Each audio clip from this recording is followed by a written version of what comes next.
Clive, we said a couple of times this season that when this team clicks, someone could really be for it, and I think particularly in the early stages it certainly clicked for the Knights, and Bedford didn't have an answer, particularly in those first 10-20 minutes. Yeah, for sure. It was a great example of coming out of the blocks, and it's something that we've been threatening for a while now. We've gone ahead in the previous three games, but not moved on from there, and allowed Munster and then Rotherham to come back into the game. But we did similar in this game. They did claw it back to 31-12 just before half time, but and then after half time, they came back into it as Bedford do, and all due respect them for doing that. But I always felt that we got down there, we could cause them a few problems, and some of the rugby we played was a joy to watch. Was it equally as pleasing to watch the team see out the game as well as establish the lead? Because obviously, as you said, Bedford came back to it, but those 9 points from Dougie Flockhart's boots in the closing stages really won the game.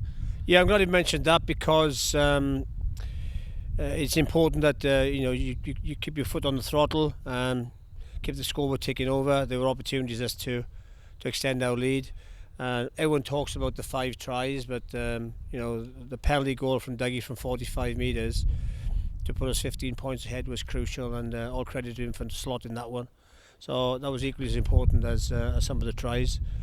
And look, to go down there and score 40 points on their patch is a great achievement, and I don't think it's been done before. So all credit to the boys for stepping up to the plate on the weekend. And I asked them for a lot of energy, enthusiasm, and some physicality as well. That was the big things before we went out in the field, and they produced that in bucketfuls. And it felt like a very timely performance, obviously with a massive game this weekend and then a huge run into the end of the season. Yeah, it gets interesting now, doesn't it? It's very exciting stuff. Ealing to come here, disappointed they didn't see the game through, obviously, but buoyed at the same time, where they know they've taken the top team and the Irish all the way. And just for that last minute penalty goal, whatever it was, would have won the game. So look, again, we're under no illusions. They've invested heavily in their squad. They've got a lot of professional players signed on there, and so they can pick and choose.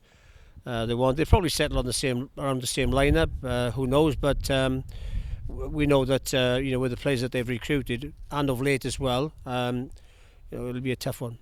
I dare say you've got the lads prepped, you've done your homework on them, and you'll be ready for a big clash at Castle Park this weekend. Yeah, 3v4. You could say it's a must-win for them. Must-win for us as well to win here in front of our own spectators. We don't like losing here, and that's going to be uppermost in our thoughts. It's our patch, and as such, we've got to protect it. Thank you, Clive.